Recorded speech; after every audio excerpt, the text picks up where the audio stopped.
एक बार मृत्यु के देवता ने अपने एक देवदूत को पृथ्वी पर भेजा। एक स्त्री मर गई थी, उसे उसकी आत्मा को लाना था। देवदूत पृथ्वी लोक आया, लेकिन वहां की स्थिति देखकर देवदूत चिंता में था। उसने देखा कि उसकी लाश के पास 3 छोटी छोटी लड़कियां बैठी विलाप कर रही है। एक उस औरत की छाती से लिपटी हुई है, तो दूसरी फूट फूट कर रो रही है और तीसरी रोते रोते सो गई है। उसकी आंखों के पास आंसू सूख चुके हैं। छोटी छोटी लड़कियां छोड़कर मां मर चुकी है। परिवार में और कोई नहीं है। पिता पहले ही मर चुके हैं। उनके साथ क्या होगा, उनकी देखभाल कौन करेगा? यह सोचकर देवदूत बहुत दुखी हुआ। फिर वह खाली हाथ ही मृत्यु लोक वापस लौट गया और वह मृत्यु लोक पहुंचा और उसने यमदूत को कहा कि मुझे क्षमा करें, मैं उस स्त्री की आत्मा नहीं ला सका।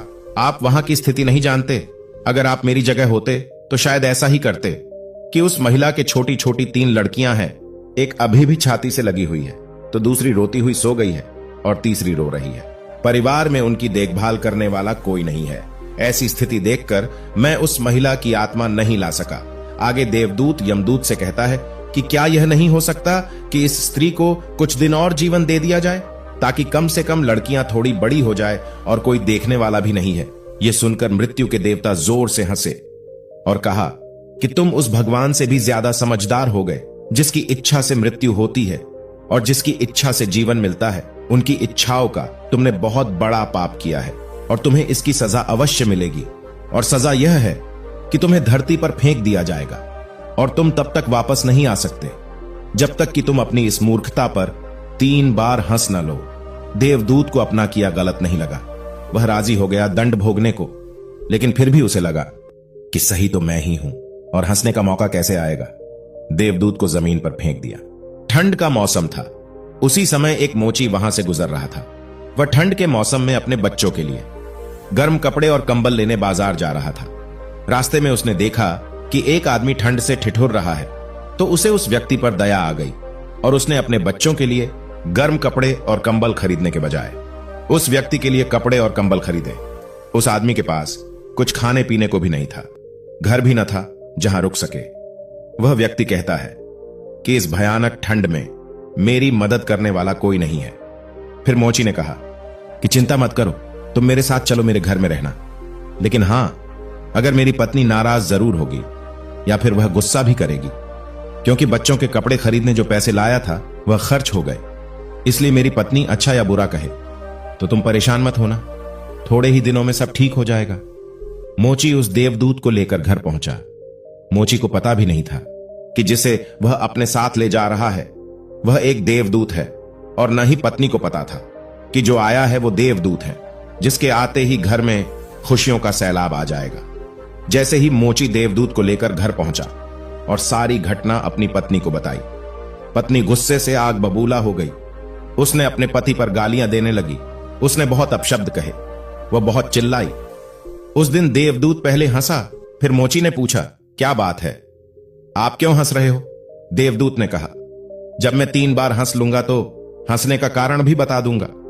देवदूत पहली बार हंसा, क्योंकि उसने देखा कि इस पत्नी को पता ही नहीं है कि मोची देवदूत को घर में ले आया है, जिसके आते ही घर में हजारों खुशियां आ जाएंगी। लेकिन इंसान देख ही कितनी दूर तक सकता है। पत्नी तो इतना ही देख पा रही है कि एक कंबल और बच्चों के कपड़े नहीं बचे। जो खो गया है वह देख पा रही है, लेकिन जो मिला है उसका उसे अंदाजा ही नहीं है। घर में देवदूत आ गया है, जिसके आते ही हजारों खुशियों के द्वार खुल जाएंगे। इसलिए देवदूत फिर हंसा अपनी मूर्खता पर, क्योंकि उसे लगा यह पत्नी भी नहीं देख पा रही है कि क्या घट रहा है। फिर उसने कुछ ही दिनों में मोची का सारा काम सीख लिया। उसने जूते बनाना शुरू कर दिया और फिर कुछ ही महीनों में उसके जूते इतने बिकने लगे कि मोची अमीर हो गया। 1 साल में ही यह बात पूरे देश में फैल गई कि उसके जैसे जूते और कहीं नहीं बन सकते। राजा महाराजाओं के जूते अब यहां बनने लगे थे। मोची के घर पर पैसों की बारिश से सभी लोग बहुत खुश थे और सब कुछ अच्छा चल रहा था। तभी एक दिन सम्राट का आदमी आया और उसने कहा कि यह चमड्ढा बहुत कीमती है, आसानी से मिलता नहीं। कोई भूल चूक मत करना, जूते ठीक तरह के बनने चाहिए और ध्यान रखना जूते ही बनाने हैं, चप्पल नहीं। क्योंकि उस राज्य में एक रिवाज था, जब कोई आदमी मर जाता तो उसको चमड़े के चप्पल पहनाकर शमशान तक ले जाया जाता था। मोची ने भी देवदूत को साफ साफ कहा था कि गलती से चप्पल मत बना देना, जूते ही बनाने हैं। स्पष्ट आदेश है और चमड़ा इतना ही है। अगर कोई गड़बड़ हो गई तो हम मुसीबत में फंसेंगे। लेकिन फिर भी देवदूत ने चप्पल ही बना दिए। जब मोची ने देखा कि चप्पल बने हैं तो वह क्रोध से आग बबूला हो गया। वह लकड़ी लेकर देवदूत को मारने को तैयार हो गया। तू तो हमें फांसी लगवा देगा। तुझे बार बार कहा था कि चप्पल बनाने ही नहीं है, फिर भी चप्पल किस लिए बना दिए? देवदूत फिर खिलखिलाकर हंस रहा था। तभी एक आदमी सम्राट के घर से भागते हुए आया। उसने कहा, जूते मत बनाना, चप्पल बनाना, क्योंकि सम्राट की मृत्यु हो गई है। फिर देवदूत मन ही मन सोचता है कि भविष्य अज्ञात है, सिवाय उसके और किसी को झांत नहीं, और आदमी तो अतीत के आधार पर निर्णय लेता है। सम्राट जिंदा था तो जूते चाहिए थे, मर गया तो चप्पल चाहिए। फिर वह मोची उसके पैर पकड़कर माफी मांगने लगा कि मुझे माफ कर दे, मैंने तुम्हें मारा, मैंने बहुत बड़ी गलती करी है। देवदूत ने कहा, कोई बात नहीं, मैं अपनी सजा काट रहा हूं। मोची ने उससे पूछा, कौन सी सजा और तुम क्यों हंस रहे हो? देवदूत ने फिर कहा, जब मैं 3 बार हंस लूंगा तो मैं सब कुछ बता दूंगा। यह सोचकर कि हमें भविष्य का पता नहीं और हम कामना करते रहते हैं। जो हम अनुमान लगाए वो पूरी तरह से व्यर्थ है। हम चाहते हैं कि ऐसा हो, लेकिन ऐसा कभी नहीं होता है। पर होता कुछ और ही है। किस्मत हमसे बिना पूछे ही चलती है, लेकिन हम बेवजह शोर मचाते रहते हैं। हमें चप्पल चाहिए, लेकिन हम जूते बनाते हैं।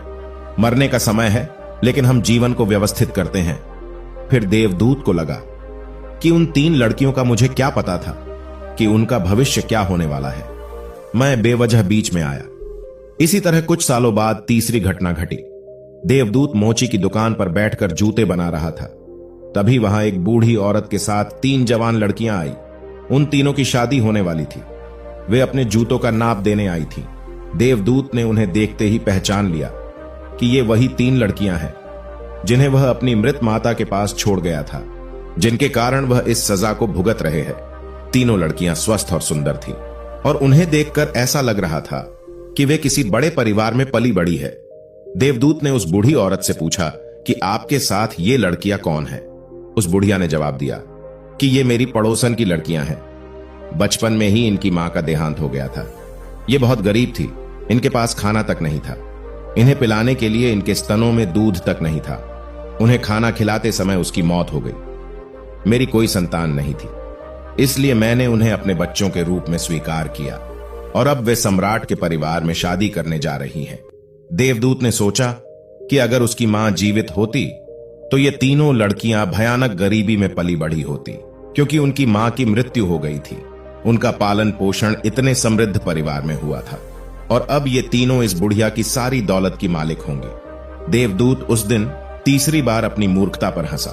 उसने तीनों लड़कियों के लिए अब तक के सबसे शानदार जूते बनाए और उसने मोची को बुलाकर सब कुछ विस्तार से बताया। ये 3 कारण थे मेरे हंसने के। यह मेरी गलती थी जिसके लिए मैं दंडित हुआ था। अब मुझे समझ आया कि नियत ही सबसे बड़ी है और हम उतना ही देख सकते हैं कि जितना देख सकते हैं, और हम सटीक भविष्यवाणी नहीं कर सकते हैं कि हम क्या देख सकते हैं कि क्या होने वाला है। मैं अपनी मूर्खता पर 3 बार हंसा हूं। अब मेरी सजा पूरी हो गई। अब मैं चलता हूं। और देवदूत मृत्यु लोक चला गया। दोस्तों, इस कहानी से सीखने वाली बात यह है कि आज जो घटना घटी है उसे देखकर हम यह निर्णय नहीं कर सकते कि यह घटना हमारे लिए अच्छी है या बुरी।